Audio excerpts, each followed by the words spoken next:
Hello, and welcome to the Healing Podcast with Paul Reese. Today I'm with my dear friend, co-worker, brother in Christ, neighbor, Zac Stephens, and we have a podcast that's on healing, and today we're going to talk about how to heal when healing is impossible. And Zac has a very storied life, and it has become even more storied within the last couple of years. And Zac, I would like to hear your version of how these last couple of years have unfolded. Has it been 2 years? No, it's been 3. Ooh. 3. It happened in September of 22. So this year will be 4. Wow. Isn't that crazy? That's crazy. Yeah, it's been crazy. But thank you for having me. I'm honored to be your first guest. I'm honored. It actually is going to help me raise the bar as far as my performance because you have a really good voice and a lot of experience. So my voice isn't that great. No, I'll tell you my story. I am just a normal, all-American man. Grew up in Louisiana, moved over here to Texas in 2017. Got associated with our friends and neighbors now, the Hayhurst brothers, and we would take trips, camping trips, and so we all got motorcycles, and a motorcycle was something that I was never really super into, but I grew up in Louisiana and moved here in 2017, I believe, and with the Hayhurst brothers, they are a wild bunch, and we would go on camping trips and we would bring motorcycles, and so motorcycles were kind of a thing that we did. It wasn't everything we did, but it was a thing. And so I bought a motorcycle. Well, I didn't really buy it. It was on borrow from my brother-in-law, but you know. And so one morning I was going to work early for an early morning meeting, and you remember because you were going to that same meeting. And as I was driving along, I was about a half a mile or maybe a mile from the office, and I was going around a curve, and a guy was going across traffic to go into the next road over, and I was right behind a car. There was a car, and then I was right behind the car, and the guy was trying to cut right behind the car, and he T-boned me and struck me in the side. And I don't know if you've ever been run over by a truck, but it's interesting for sure. And I remember a lot of things. A lot of people say they don't remember things, but I remembered a lot of that. And I remember my the handlebar like racking really hard to the left, and I remember hitting my head on the hood of his truck. And I remember flying through the air, and my first thought while I was flying through the air, because everything slows down, time just slows down. And I remember thinking, "You idiot." The guy, like I was upset with him. I was like, "You are so like you. Why are you so dumb that you would do this?" And I hit the ground, and I don't know, like it just never registered that like that could have been a life-ending thing, and it knocked the wind out of me, and I was saying various things, and I went to take my helmet off, and I couldn't, like my hand wasn't working. I was like, "Why is my hand not working?" I looked down, and I had just a huge gash in my hand. It was just like it made my thumb not work, and I was bleeding all over the place. I was like, "Oh crap!" And so I took my helmet off with my other. And once I got my helmet off, it was a weird thing because I was like, "Okay, everything's gonna be okay." It's weird. I don't understand why I would thought the way that I was thinking. Of course, it's trauma. So, and then the guy comes running over there. He got out of his truck, and I said, "Call an ambulance." But I don't know that he spoke English, and so I said, "Call 911." So he calls 911, and I'm laying there, and it was odd how quick they showed up. I do remember that, and I remember they put me on the gurney, and they were going to start cutting my clothes off of me. And I was really upset because I didn't, like I was wearing, for that meeting, I was wearing like my favorite clothes. I had my favorite shirt on. I had my boots and my jeans, like everything was perfect. And they started cutting it all off. And I was like, "Bro, please don't cut my jeans. Like I can take my jeans off. Please don't cut them." And of course I didn't know the severity of the situation because, clearly I wouldn't have been so worried about it. But yeah, they were like, "Sir, we're cutting your stuff off." And so I remember you pulled up, and I was scared because I was like, I'd never been in the hospital. I never broken a bone. I've been at the doctor like twice in my life, like nothing. Like I've never had anything happen to me ever. And so I was scared. But then when you showed up, I remember thinking, okay, good. Whew, Paul's here. Like, just because I've known you for so long now, and I just was more relaxed when you were there. And then Jake showed up because, we're all on, that's our path to go into work. And since we all work together, like I knew that everybody was going to eventually show up. And so I went to the hospital and still thinking like I just broke my leg and wasn't that big of a deal. I mean, I was bleeding really bad, and the x-rays were terrible because I was busted up really bad. Like my ankle was, they said it was exploded. I don't know how graphic you want me to be, but my ankle was exploded, and I was like losing a lot of blood, and I didn't know that. I mean, like my whatever artery was cut, and they had to put 2 different tourniquets on me, and they were like, I remember here. Ooh, I could tell you about this. This was in the ambulance, and the guy tells me, he's like, "Hey, bro, like I'm gonna have to put another tourniquet on you because the bleeding's not stopped because my legs were big or are big, and it just wasn't enough." And he put that second tourniquet on me, and then I remember hearing him call in and switch from, because we were just gonna go to Decatur, like that small hospital, and then he was like, "We got to go to JPS, which is in Fort Worth," because he's like, "This is a bigger deal than what they can handle." And I just sort of like faded out, like, and I remember waking up in this weird corridor. Like I was in this corridor, and it was like glass. It was like frosted glass. It was almost like sci-fi. Like there was frosted glass walls, frosted glass ceilings and floors, and it was like this, almost like a shipping container type, but it was like really spacey. And I remember walking up and down inside of there, and I was yelling Jesus, like not frantic, like just like as if I was looking for someone. Right. And he never showed up, which I don't know if it's good or bad.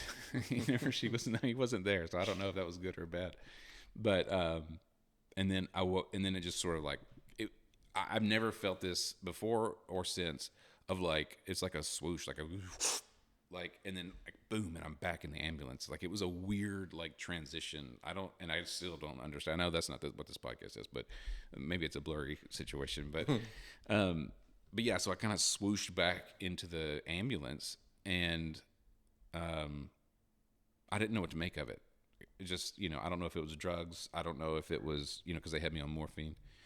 But anyway, so I'm back in the hospital. I got in the hospital, and they called my wife, and she was there. She showed up.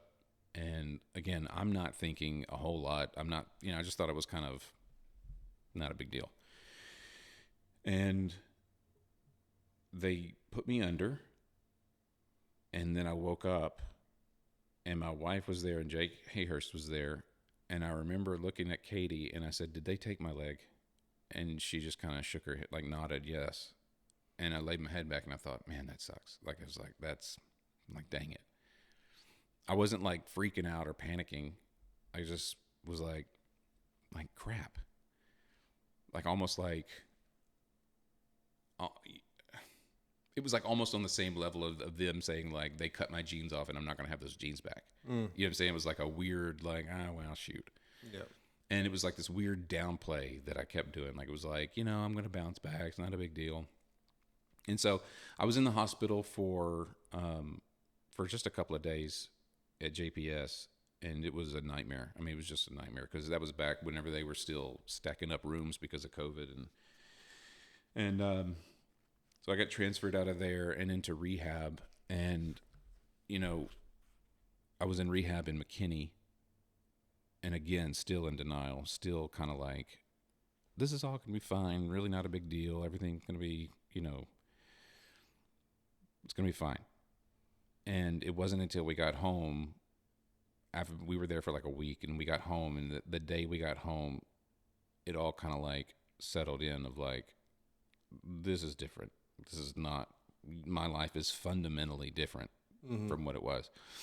And so I remember Katie, I was laying in the bed and I looked at her like, what are we going to do? And she just broke down, and then I broke down, and we just cried and cried and cried. And that was really healthy and really healing. I mean, it's funny how much crying is like so good for you. And I cried. God, I cried. It was just heartbroken and freaked out, and like, 'cause it's weird. You know what I mean? It's weird to not have a leg. Like, even still, like 4 years later, it's still weird. And just as an observation, whenever I visited you in the hospital, your coping mechanism was humor. Like, you're making jokes with the doctors or the people that came and visited you, like telling pirate jokes.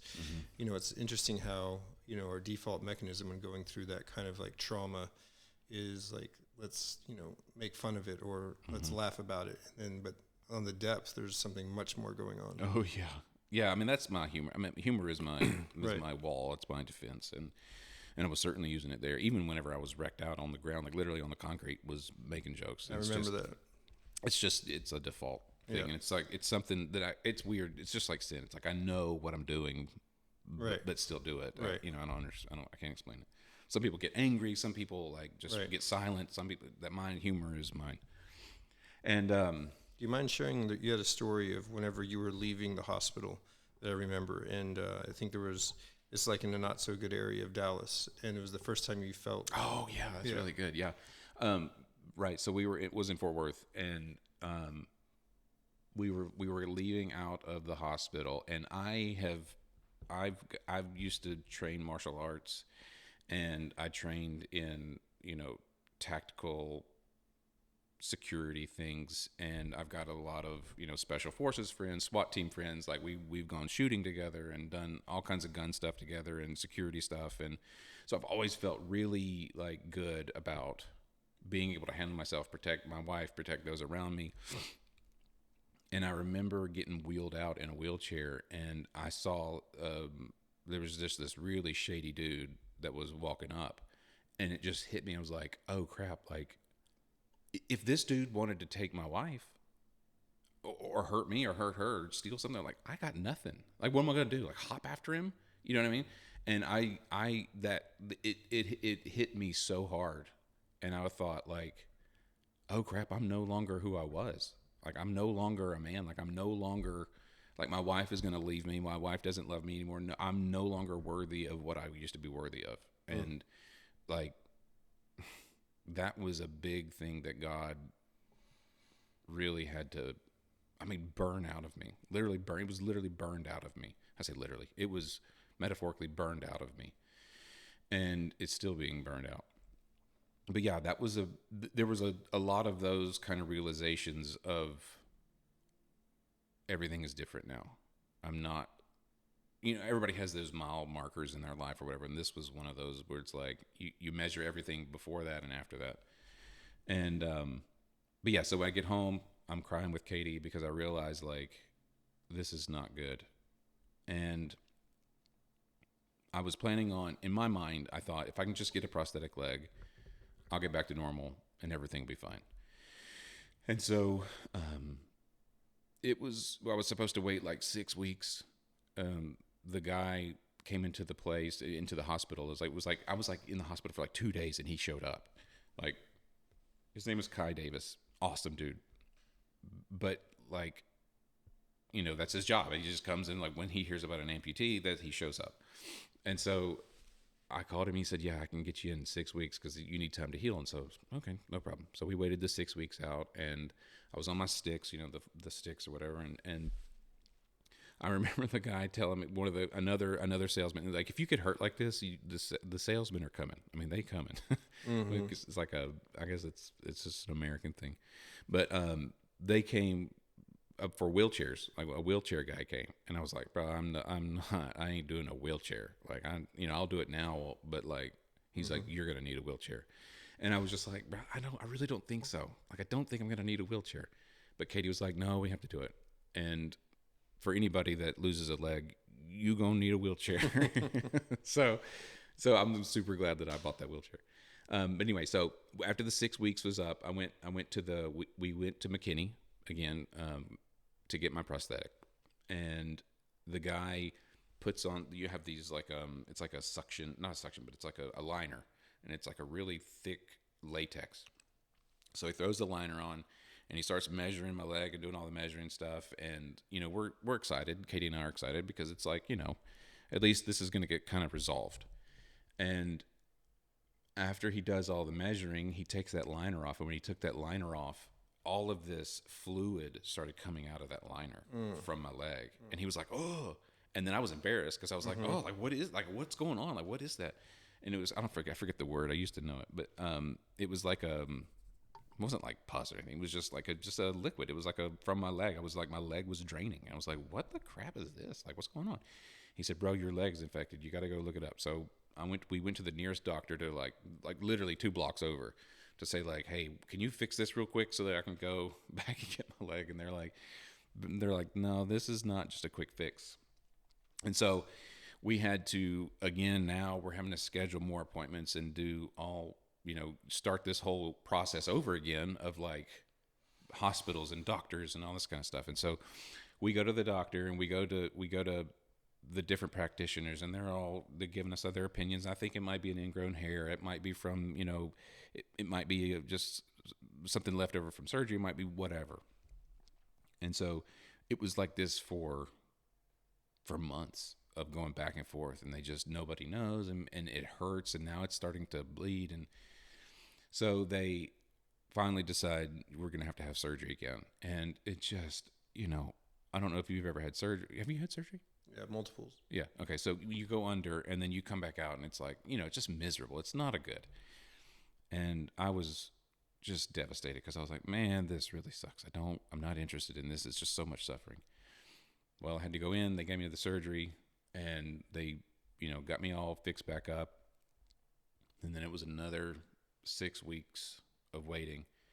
And on the the day of the 6 weeks, I texted Kai and was like, "Hey man, ready for an appointment?" He's like, "Okay, great. We'll get you in Monday." I'd like put my phone down and I looked at my leg and it was draining again. It was like on the mark. Like it was like on the mark. And I was like, what is going on? What is this? Why?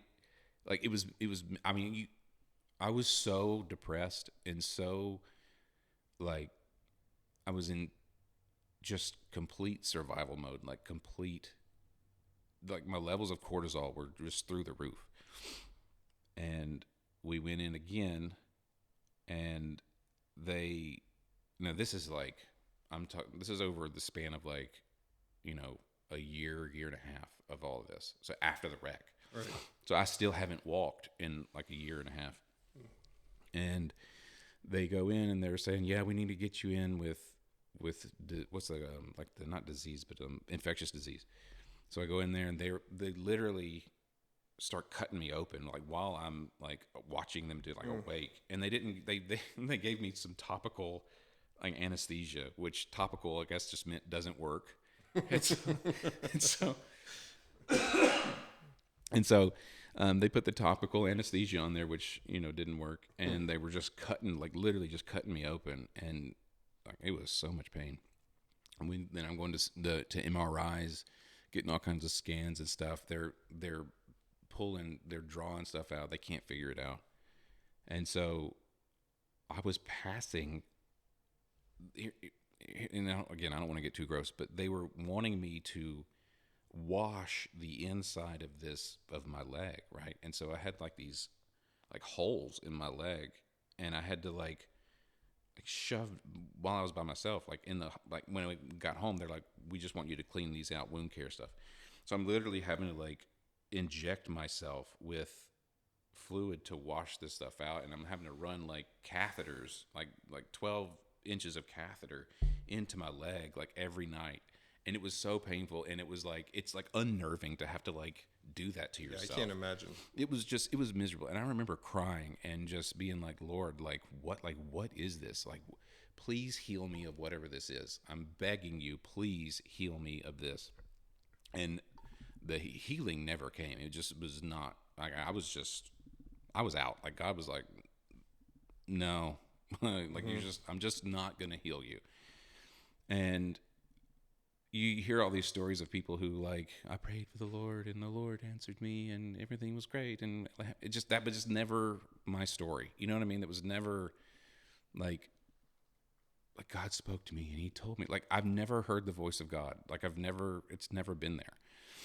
And so finally we went to another doctor in Dallas. We went to UT Southwestern, and they really have their stuff together.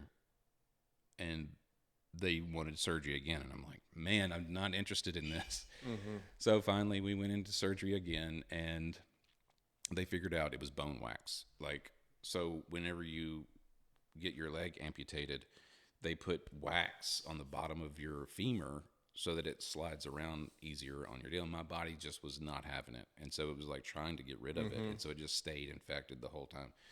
So finally they figured it out. And on Thanksgiving Day, or the day before Thanksgiving, I had surgery in 2023. And that wreck happened in September of 22. So yeah, it was a year.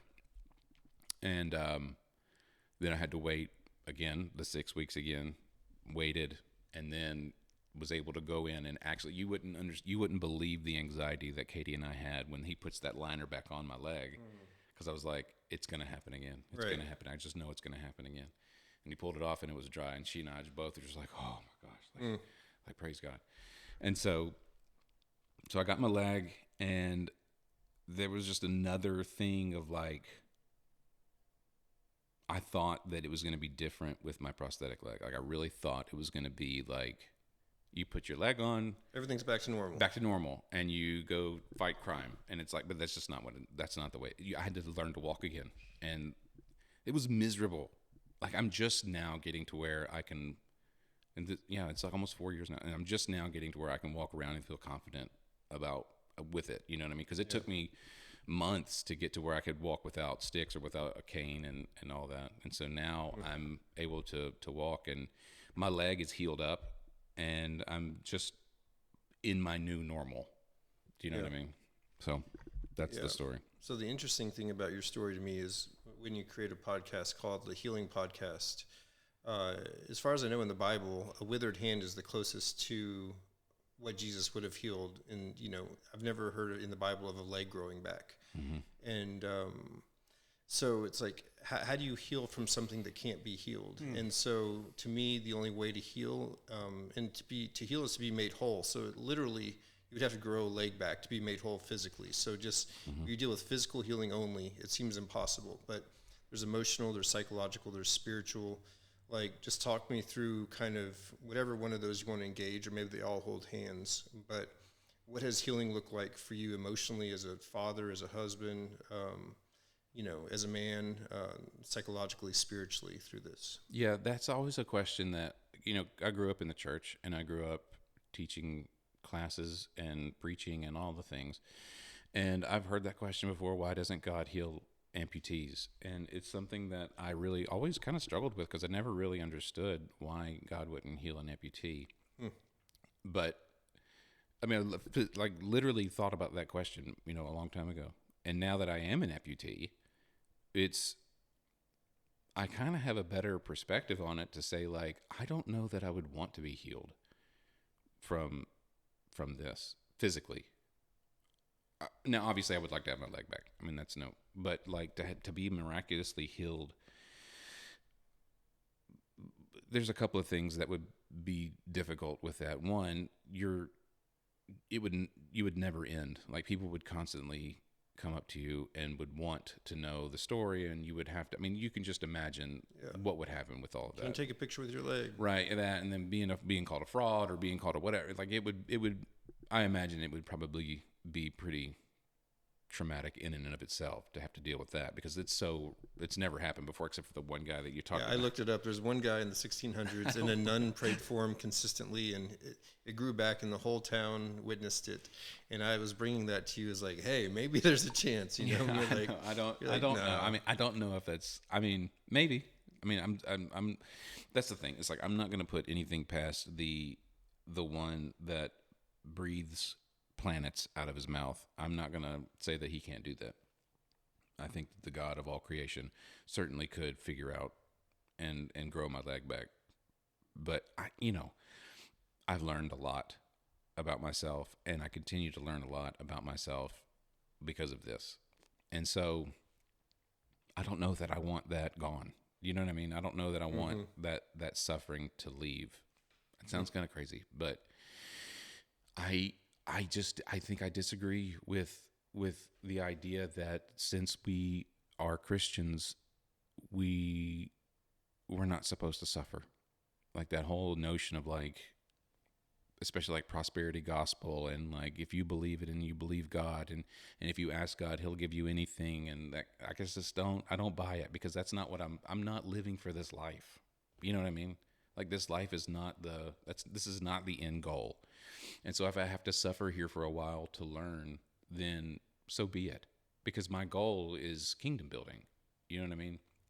And so, I mean, it took me a long time to get to that point, for sure, because I'm not going through all of the terrible self-talk and this terrible struggles of trying to reconcile all of this. It's like, God, I've done everything my entire life for you. I've done all the things. Like I was a preacher, and I baptized people, and I helped the poor, and I went on mission trips, and I did all the things. And this is what I get for this. Like, and then you got people who are terrible who like get all the things. You know what I mean? It's like, that doesn't seem right. Like, God, like what, like what's going on here? And so what the way I've reconciled it is that sometimes I think you just have to suffer. I think that suffering is I think we're so afraid of suffering that we forget that there's a lot of benefit in it. Do you know what I mean? Like you learn so much about God, you learn so much about yourself, and it's not pretty. Like, it's really not. It's not like this romantic idea of suffering that, like, it was like, I learned this great lesson. It's like, it's the most rocky, messy. It's like running through swamp water. You know what I mean? With like white clothes on. It's like you can't. You're not going to come out of this clean. You know what I mean? Right. You're There's a verse that's it's like the prettiest beginning to a verse, but the actual meaning is one of the hardest to live out. Count it all joy. It's like, James. Yeah, count it all joy. It's like, that's right. Oh wow, I'm supposed to be joyful about this. And yeah, my dad, when he has suffered through some things, he's gone to that place. And even my friend Jerry, one time he was in extreme pain, and God was not healing him, and he just prayed, God, will you just come and be with me in this pain? And he said God visited him in that pain, and it was the most bittersweet pain he's ever felt, because the pain didn't leave. It actually got worse, but God's presence was there, and it was a mixture of both. And so. Yeah. And the other thing is, like, I'm not just suffering physically. My family has suffered. Like, my kids have suffered. My wife has suffered. My parents, my dad, my gosh, he, like, all of his stuff from his past starts coming up. You know what I mean? And not just him, but with everybody around us. Like, Katie's dad died a year before my wreck. And so all of this stuff with him passing starts coming up. Like, everybody suffered around me, which, made me feel at least good, because it's like, I know that they love me, and they're suffering with me.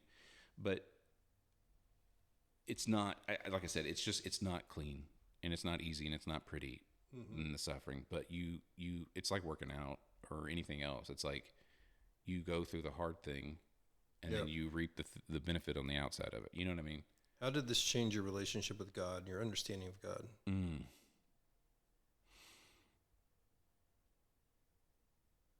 That is really a good question, because I think I can't answer that absolutely. Right. Just what the process is. Yeah, I'm saying I can't answer it absolutely, because it's constantly it's evolving and changing. Right. So initially it was anger, and it was like, that's not true. Initially it was comfort, right? Because I'm with the Lord, and I know the Lord loves me, and He's here with me, and He's going to bring me through this kind of thing. But then when I remember, I'll never forget it. I remember being in the shower, literally baby crying to God, squalling my eyes out, saying, please heal me of this. My leg is gone. I've gone through all the things. Like, it's over now. Like, why won't you let this in? Like, why are you still, like, please heal this leg so I can at least get started on this new life and get out of this like survival mode. Please do that. And it was like just pitch black silence. And it's like why? It just felt so unfair that some people like flippantly say, I was talking to the Lord on my way to work, and He told me. It's like, God, it would just make me so angry to hear that. Like, and I know that that's true, and I know people talk to the Lord, and that's totally fine. But for whatever reason, He didn't choose me to hear Him audibly or hear Him in a way like that. Because like this, I've never been this emotional in this like the. Like we're frequency guys or whatever, and I know that was whatever was emanating off of me was very real and very true and very powerful, and it was like that was seemingly unheard. And so then I was like, okay, fine. Like if you're going to be silent with me, totally fine. Like you are the creator of the universe, and you said if I believe in you, like you told Paul, like my grace is sufficient for you. And so I was like, if your grace is sufficient, then maybe your grace is sufficient. Yeah. But I'm not going to ask for healing anymore. I'm not asking for anything. Like I'm out. Like I'm not doing that. It never affected my soteriology in my salvation. Like it never affected that. Right. I always knew and still believed that Jesus said, if you believe in me, you'll live forever. So I never doubted that. But the whole like, ask me anything in my name and I'll give it to you is like, well, what does that mean? Because clearly, saying your name, right? I did. I saying your name several times. Yeah. And so it didn't work. And so I was like, I'm out on this. Like, I'm not doing this anymore because I'm tired of getting hurt. It's like, how many times can you tell your wife, I love you, and she doesn't say it back? Eventually, you're going to be like, okay, well, you know what I'm saying? And I don't say that. My wife always says, I love you. I love my wife. But that's what I felt. I was like, how many times do I have to like squall and beg and plead with you and hear silence? I was like, okay, I'm all done with that. Yeah. And so that hurt me really bad. And so then it wasn't like I was just out, and still kind of feel like I'm not a cessationist. Like I still believe that the Lord moves and does things in our world. I don't. You said something actually in one of our Bible studies that I still I have clinged onto that so much. And you said that I don't say it. I can say it right now. Let me say it. I don't say it, because I always think about it. I know you ever have a phrase that you feel that you can't really repeat exactly. You said, I don't understand all the things of God, but I love the things of God I understand, and I trust the things I don't. And so that's kind of where I landed with that, was that like with this healing thing where it was like, I love the things that I understand, and I trust the things that I don't. And healing is something that I don't understand, because some people it just works. Some people it just works. I mean, you know it, you've seen it, you've done it. And I have never in my life seen it. Never, not once. I mean, I've prayed for somebody to feel better or whatever, and then like a week later they're better, and they're like, I'm healed. The Lord healed me. It's like, okay, well, could have been the ibuprofen. Yeah, maybe. Yeah, maybe it was the aspirin. Yeah. But so I don't know, man. I've struggled with it. So to answer your question, my relationship with the Lord has gotten immensely closer, but it's in a way of like, I have learned what's important. Do you see what I'm saying? Like, where the Lord is like, hey, I just don't want you to remember that, like, first of all, you're not in control of the situation. Like, I'm in control. I'm the one running the show. And so that for me has been liberating. I hated it. It hurts so bad, because I've always been a Mr. Fix-It. I've always been the guy that gets it done. I can fix all the things. I keep everybody safe. And once all that was gone, it was like the Lord's like, now you're going to have to really rely on me. And then and even in my own sin, it was like the Lord's like, remember how you always thought you were righteous for so long, and now like you're not so righteous, are you? And so it's like, you're going to have to rely on my grace now too. And so I've learned so much about how much I thought I was in control. That's probably the biggest thing, is like the Lord saying like, you will hold my hand and you will walk with me. Yeah. Because you're clearly not capable. And it took this for me to realize that. Deep. Yeah, faith is easy when the answer is yes. Faith is hard when the answer is no. Mm-hmm. And TBH with you, faith is even harder when there's not an answer, which is what you're dealing with. Mm-hmm. Like, it's one thing to hear no, that'd be great. It's like, okay, I'm sure you have a reason, but to hear silence is a deeper thing. That's kind of where the roots grow. That's where faith strengthens itself, and you rely on God's word as His word speaking to you. And And sometimes it wasn't even silence. Sometimes it was literally the opposite of the things that I would pray for. Like, I remember praying for healing, and then they kept finding new things wrong with me. I was like, okay, I got to stop doing this. And just the other day, like it was last year, I prayed because I felt bad because I stopped praying a lot.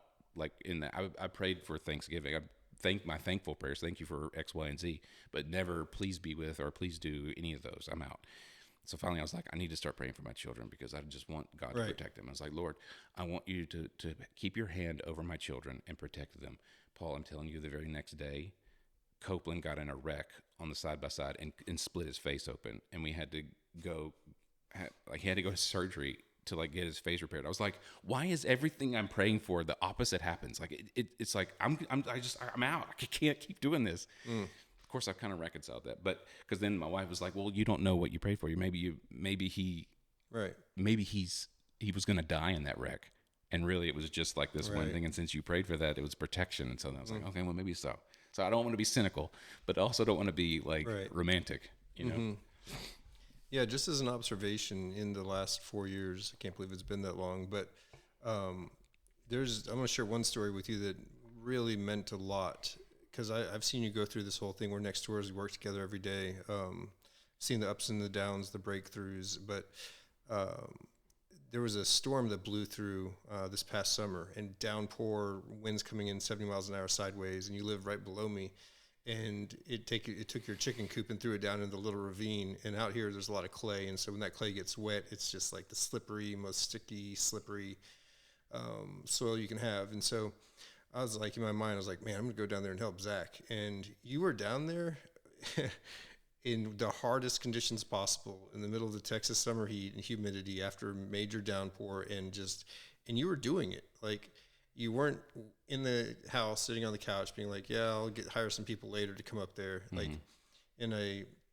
just seeing that you didn't let that stop you from doing something really, really hard. Like, it was like, oh, Zach's actually moved to a place like beyond where he was. And then also just seeing you in the mornings at work, like you started to show up early and walk. And that's like, that's actually inspired me. I was like, if Zach can get here early and walk, well, like, what am I doing? You know, it's actually inspired me. And usually I used to be a trainer, so my job was to inspire people. So like, it's been really inspirational to see you just strengthening yourself and growing in that.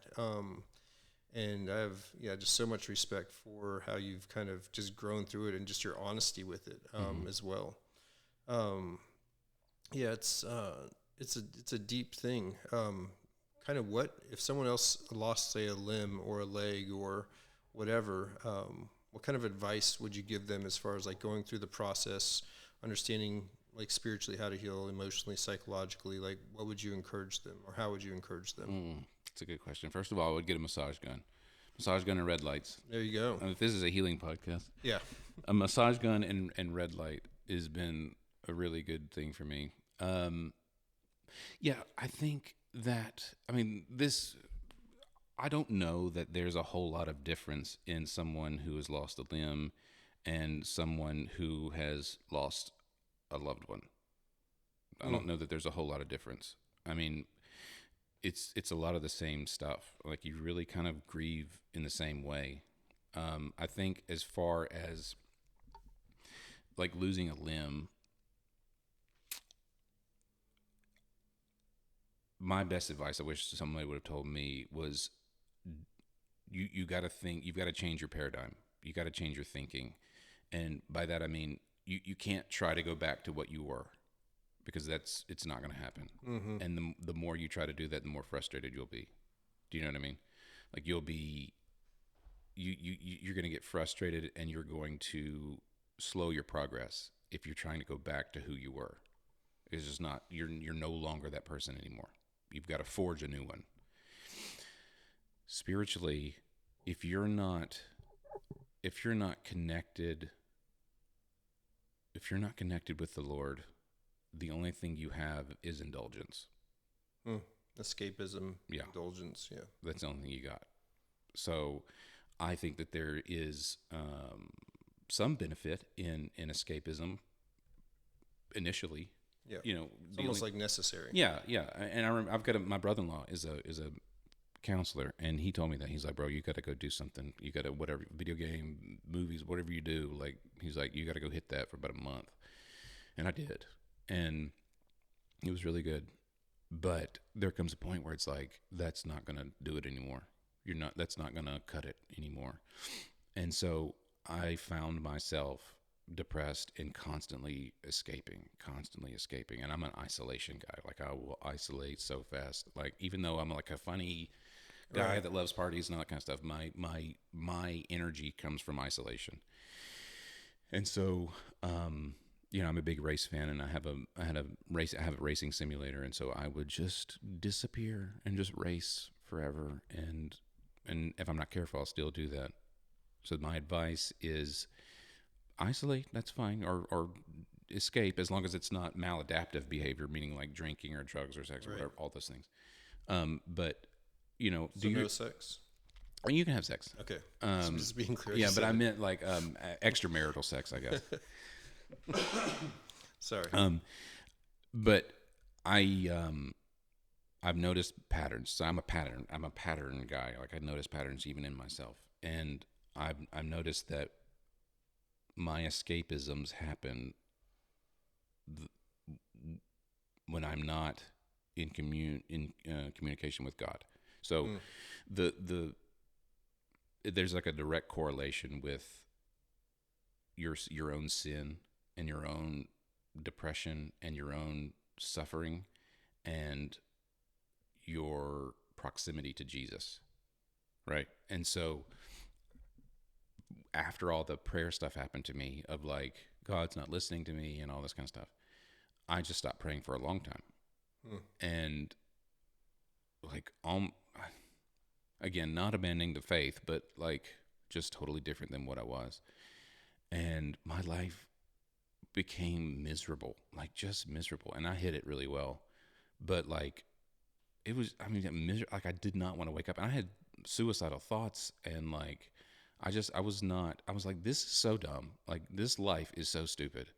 Like, I'm just ready to call it. Let's call it. Let's just be done. You know what I mean? And so, but I realized that it was like, it's because of my distance from the Lord. And so I realized that it's not about healing and being fixed in this life.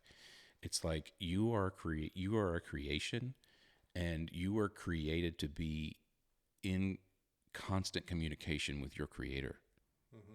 And so the closer I was, or the closer I am to Jesus, the more fulfilled I am in life, and the easier it is to go through things.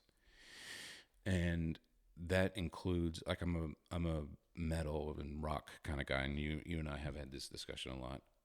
I don't mean like forging metal. I do forge metal, but I meant like music. And the music that I would listen to, or the shows that I would watch, would create distance between me and God.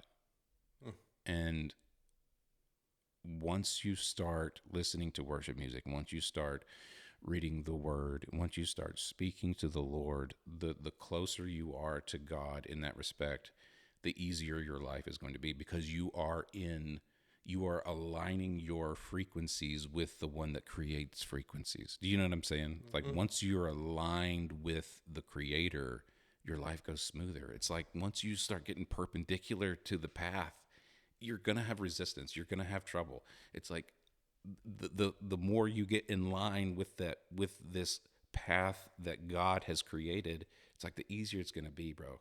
Like, I know you're going to have struggles, and I know things are going to hurt, and I know you're going to suffer, but like, the less you talk to God, the more you start turning into that flow, and you're getting out of that flow, and you're just going to have trouble. Like, you're just going to have, and that's what I kept realizing. I was like, man, every time I get away from the Lord, it it doesn't work. Like I get so depressed and I get so down and I get so all the things. But man, the more I started speaking with the Lord, and the thing is like it's not like it's a lot like marriage. It's not a feeling. Sometimes it's a feeling, but it's not like I didn't feel like it all the time. Right. You know what I'm saying? I didn't feel like listening to the word. I didn't feel like listening to worship music or praying or any of the things. But it's like once you treat it like a discipline, because it is a discipline. I mean, literally, Jesus's disciples, like that word discipline, disciple. It's like every day, day in and day out, kind of thing. Like once you're disciplined in the word and start constantly just one day after another, like drops in a bucket, eventually the bucket's going to overflow. And that's where I feel like I am right now. Now this might change tomorrow if I'm just being honest, and I might just be all depressed again. Yeah, it's very, very complicated. Everything that you've described so far, it's like as complicated a relationship as you can have with healing and with understanding God's desire and intention for us and his plan for us, and just even the act of choosing to listen to a worship song when the focus of your life is getting through an intense period of suffering. I would say that 95% of all worship songs don't focus on suffering. Mm-hmm. It's more like positive or like worship, like truly worship based, as opposed to like, it is well with my soul, you know, and how that was written. The theme of that would be in direct alignment with how you're feeling.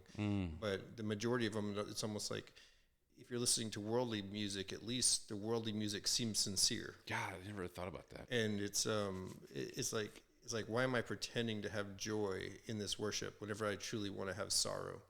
And so I think that, it just shows like a necessity for different types of worship and trust and reliance in God. And I appreciate you sharing that. Let me look through my questions really quick. We're coming up on 5 minutes away from an hour, which is kind of where I want to keep these podcasts.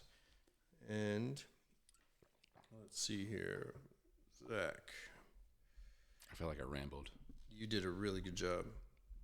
Just rambling. Skip 5. Let's see here. Yeah, this was just an interesting thought to me. Is there anything that can happen to someone emotionally or spiritually or psychologically that would be the equivalent of losing your leg? Yeah.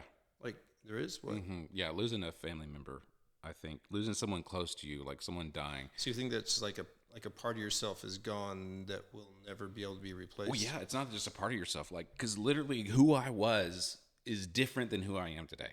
And I know you could say that about anybody, but like literally I had to fundamentally change my life because I was totally different than what I was. Do you know what I'm saying? And it's the same thing whenever you lose a spouse or your dad or a parent or whatever.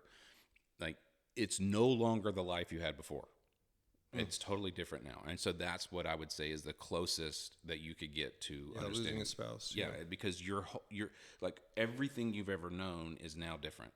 Like all of our walls in the house are beat up because I've got a wheelchair now. Like I can't hardly fit in the kitchen and cook together with Katie anymore, right? I mean, I guess I could put my leg on and go do it, but like when I'm at home, I usually am in my wheelchair because this thing hurts. Like this thing hurts all the time.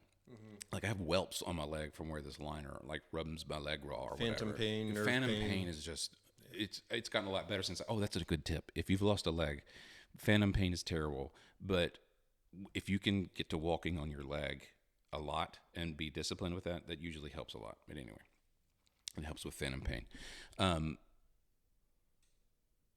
Yeah, so you're told that losing a spouse or losing someone extremely close to you is the best way because of how it fundamentally changes your life.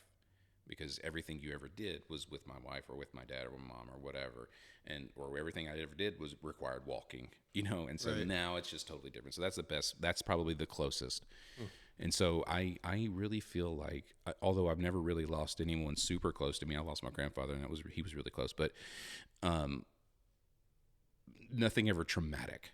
Yeah. Like I've never had a traumatic loss of a loved one. And I imagine that I feel like I can associate or at least feel like there'll be some parallels. Yeah, some empathy for them because I know what it feels like to fundamentally change your world.